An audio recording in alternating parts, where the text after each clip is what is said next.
probably used to being called crazy, or you toxic, or you doing too much, and then boom, God blesses you with someone who understands your anxiety, who understands your mental health, who understands your triggers, and doesn't want to upset you. You know what I'm saying? And until you find that person, you better keep that kitty celibate and tight for the deserving one.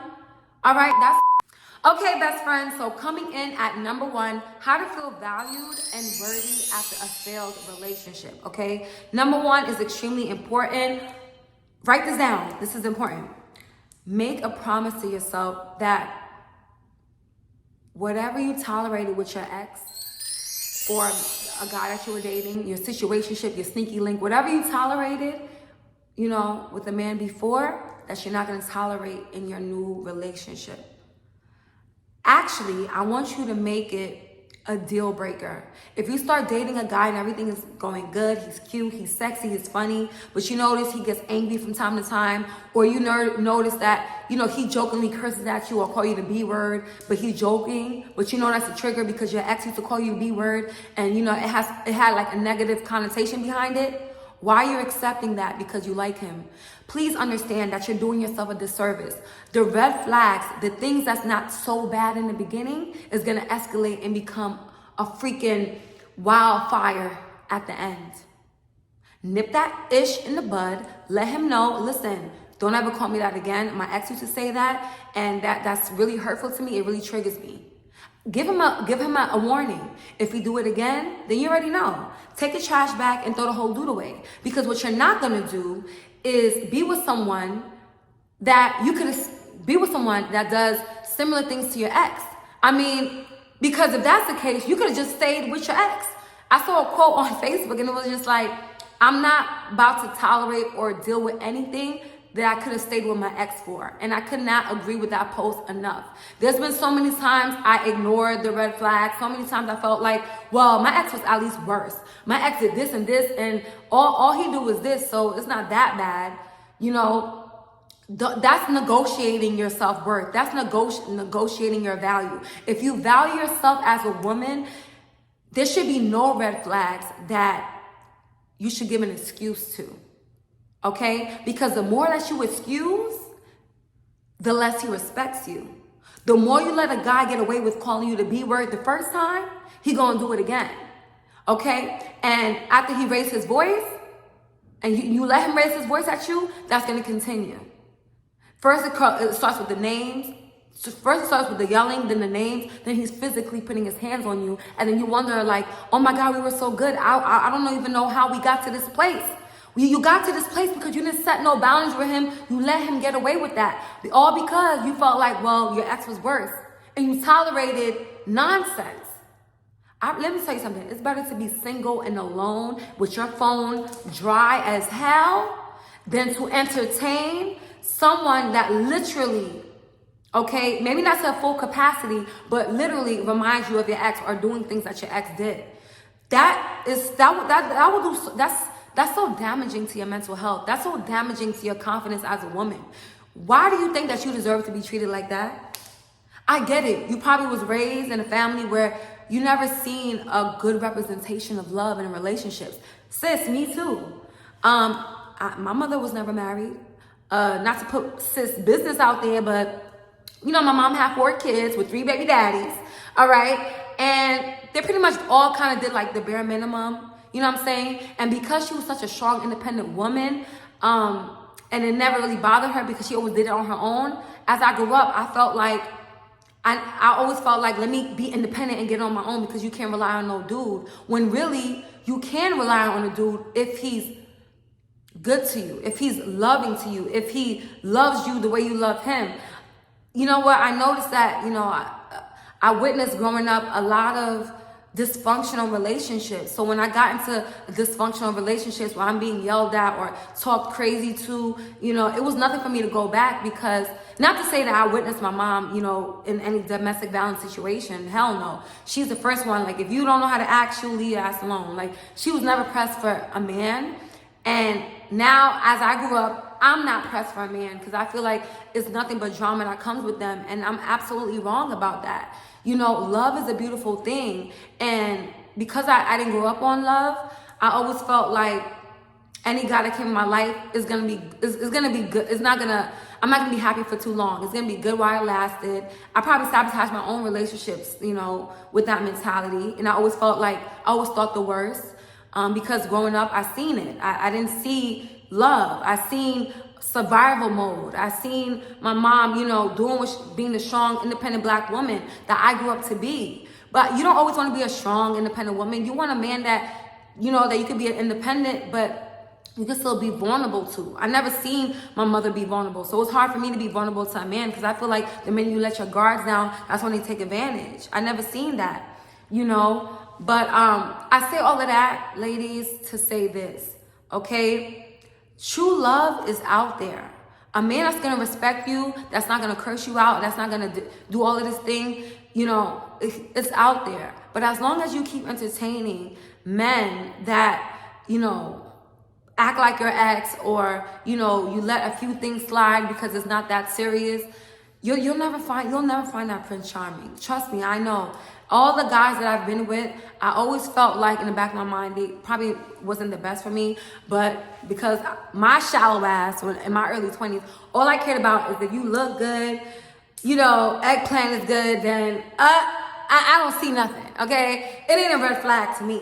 If he dark skinned, it's not a red flag to me. Okay, and dark skin is my preference, but I will try, me or anybody else. I'm just saying, that's my preference. And I just noticed that I was it was like one failed relationship after the next because I always went for a certain type, which brings me to number 2. If you want to feel worthy and valued, then stop going and dating the same guys that constantly break you. Okay, if you're always dating a narcissist, I blame you. Because one thing about narcissism, okay, narcissist guys, they can't hide behind a fake persona for too long before their true character starts coming out. So don't let it rock, don't let it slide, and make sure it does not happen again. If it happens again, you let him know that that's the quickest way to lose you. I remember I was watching an interview with Will Smith and Jada, and Will Smith almost divorced Jada because one day they were amongst a group of people and Jada was like, "Oh, Will, shut the F up." And he immediately told her, listen, we gotta talk. And she's like, what? And he was like, if you ever disrespect me like that and curse at me like that, we're gonna divorce. And she was like, are you serious? You'll divorce me because I said that? He was like, absolutely. Because that triggered something in my childhood. And I don't want to be married to someone that triggers painful traumas in my childhood, and ever since then, she respected that and they lived happily ever after. I mean, lately they've been in some, I don't know, their relationship lately, but they was married for a pretty long time. But had he not set that boundary with her to say, listen, don't talk to me like that, it would have kept going. What you allow will always keep going, okay? It will continue. And she respected that boundary. I promise you, if you will meet a man one day that's gonna respect your boundaries. There's some men that's like, oh my God, I really offended you? I'm sorry. I'm so sorry. And you're probably not even used to that because you probably used to being called crazy, or you toxic, or you doing too much, and then boom, God blesses you with someone who understands your anxiety, who understands your mental health, who understands your triggers, and doesn't want to upset you. You know what I'm saying? And until you find that person, you better keep that kitty celibate and tight for the deserving one. All right, that's why I'm so against sneaky links. How dare you? I'm not giving you my body. That's all. No dates, no attachments, no nothing. Do you understand that when you sleep with someone, your body releases oxytocin? I don't know how you pronounce it, oxytocin, whatever. You guys know what I'm talking about. Your body releases an energy that intertwines both your souls. It's a soul tie. People act like it's nothing. And then after you engage in that intimacy part and you feel craved, it goes away because it's just instant gratification. You feel wanted for that one moment, that 30 minutes or 5 minutes, depending who the guy is, and then you back to feeling a little empty. You know how I know? Me. Listen, I've had stinky links. You know what? After my last situation, when I got my heart broken, I was like, you know what? I'm gonna start doing dudes how they do me. I mean, I wasn't a hoe or nothing, but like, if I knew I liked the dude and stuff like that, we went on dates.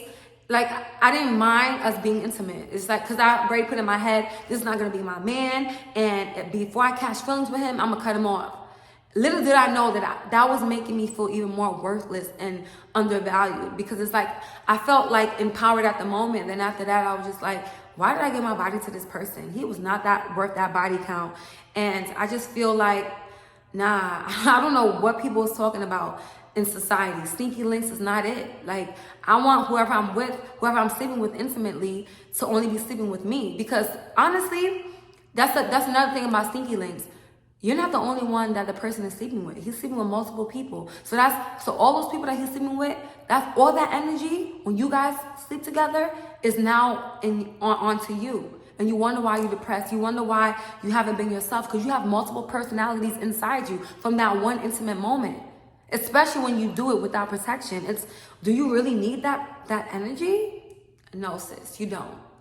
I feel like you want to be worthy and valued again. You need to set boundaries and say, listen, make a promise to yourself. I don't care how small the situation is. I'm not going to tolerate this.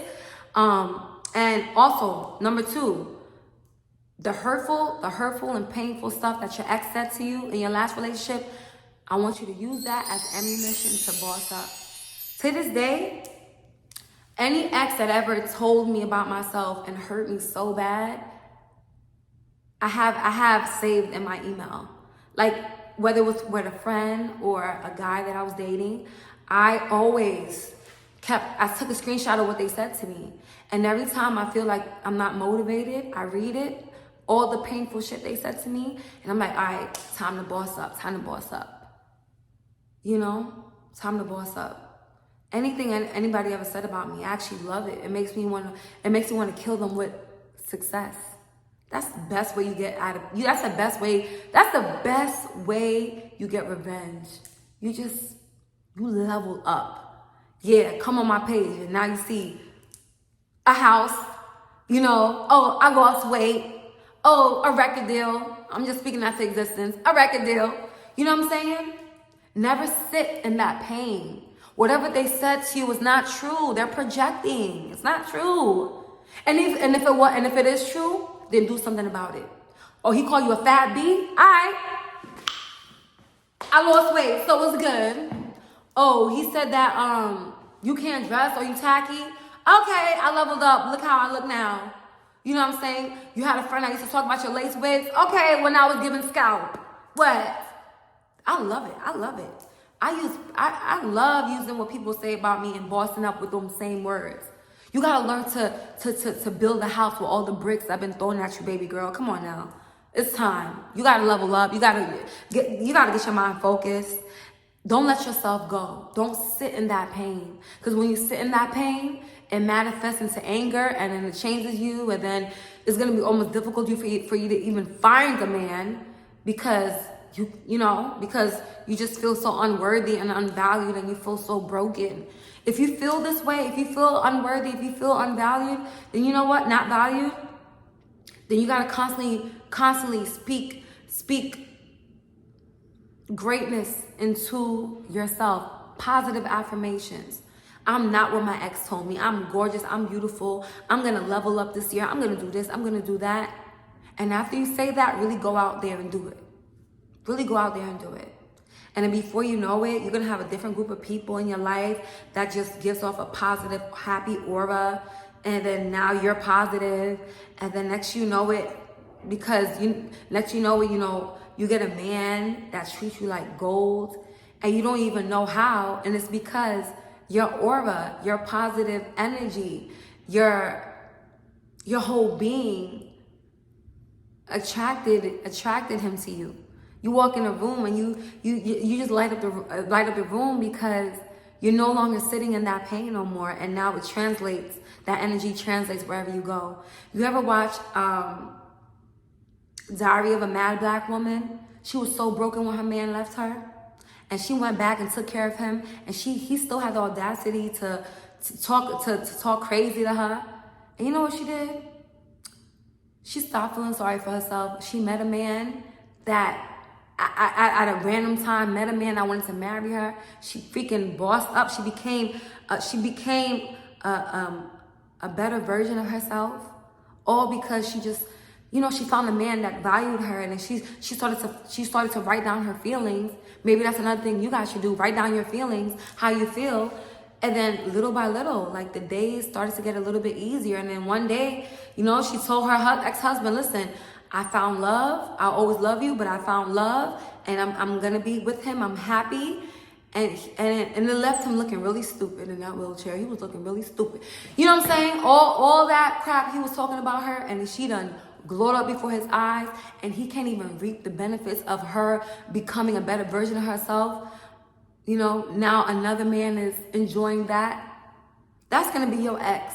Your ex is gonna lurk on your page one day and see that it's another man. You carrying another man's child. You about to be engaged, or you probably you marrying a whole another person, and it's like, damn, I didn't have that version of her. I want that, and it's gonna be so painful for him because he knows he can't spin the block with you. He knows he violated you, and you know your worth now. And I really want this for you ladies. And everything I'm saying to you guys in this video is what I'm currently dealing with now. I'm currently in the stage of my Diary of a Mad Black Woman stage, where I'm writing down my thoughts. I'm trying to, I try to program my mind to always be positive and optimistic. I try to look my best, even when I don't feel my best, even when my anxiety is kicking my ass and my depression. I get up and I say, I gotta film a video. I gotta film a video for my Bella Gang. I gotta put out content. I gotta take pictures, because that's what makes me feel better when I post a dope picture on Instagram. Anytime I feel a little bit less than, I pick myself up. Don't ever sit in that pain. Don't ever sit in that unworthiness, because you're gonna start believing it. And once you feel like you're worthless and you don't have any value, you're gonna invite people to play on that. And they're gonna be like, oh, she don't even respect herself. Why should I respect her? I'm just gonna use her for a piece of ass, and she not even gonna care, because she don't even respect herself anyway. That's not the woman I want you to be. And that's not the woman you are. Don't, I know you're hurting, but another body count is not gonna help you heal. Talk to God, spend a lot of time to yourself, write down your feelings, write down, the woman that you trying to be, write down the woman that you aspire to be, your best self, and act on it every day. Act on it. Try something new. But you definitely want to go back to your ex, and you definitely don't want to entertain anybody that reminds you of your ex, period. You shouldn't even stand for it. Don't even stand for that. And that's pretty much my girl talk, you guys. I hope you enjoyed it. Until next time, Bella Gang or no gang. I love you so much. Best friends, so now that we got over this girl talk, let's get into this hair. This current wig unit that I'm going to show you guys how to properly bleach and pluck is by Julia Hair. Okay, all of the information will be linked in the description box below. This wig unit is so affordable. When you receive your hair, it's going to come just like this. You're going to get you some lashes, some hair clips, a stocking wig cap for your head. All right, and you're going to get a hair scarf. Now, the hair itself comes individually packed, which I love. Comes with a hairnet. It's very carefully packaged. I love the packaging. And this is a 24-inch Brazilian curly hair. No need to color this hair. So if you suck at hair coloring, you definitely might want to get you this wig, because it comes pre-colored. And take a screenshot of this, because this is what you're going to need to bleach the hair. I use L'Oreal Quick Blue and 20 Developer by L'Oreal as well. Then you're going to need this to bleach the hair. I use a spoon. I know that's kind of ratchet. A spoon, a bowl, and you're going to need an applicator to apply the bleach. And what I'm doing here, this is very important, ladies, so that the bleach won't seep through your lace. This is like a little secret I do. I spray Got2b spray, okay, on the perimeter of the hairline, okay? So I spray it on, and then I brush it back. You want to make sure that all the hair is brushed back. You don't want to bleach this hair more than is already bleached, okay? The only thing where you should be concentrating in bleaching right now is the lace, and the lace only. My voice getting a little harsh. Now, this part is so important, okay? If you're a beginner, don't be so quick to add so much developer in the beginning. Just add a few drops of the developer like I did. And as you can see, it's a little hard. We want like a cake batter texture. So you just want to keep mixing the developer with the powder until you get that texture that we need that looks like this. And then you're going to start from the back of the lace, okay? And work your way to the front. The reason why I start with the back, and especially for beginners, is so that you won't over bleach your hair, you guys. I mean, when you over bleach the hair, it's so many ways that you can correct it. But why correct it when you could just get it right from the beginning, you know? So just take your time with it. Play some music, watch your favorite show, and just take your time. Also, if you're a beginner, wear gloves. You don't want the bleach to get in your eyes. You want to be very careful, all right? Especially if you're not licensed. Just take every safety measure possible by wearing gloves. As you can see, my apartment is cleared out. This was actually my last day in my apartment, so I wanted to get this video done. And I didn't have any gloves, but definitely use some gloves. Make sure that you work from the back to the front. And that's it. That's how you apply the bleach to your hair, to the wig cap. That's all you need. And then you're going to let the bleach sit in the hair for 20 minutes. Afterwards, take a screenshot of this. You're going to put shimmer lights. You're going to wash the hair with shimmer lights and then conditioner. Make sure you want to leave the shimmer lights shampoo on the lace for about 20 minutes. I didn't get to show you guys that part, but that's very important. Make sure that you apply the shimmer lights shampoo so that it can tone the hair so it won't come out so brass.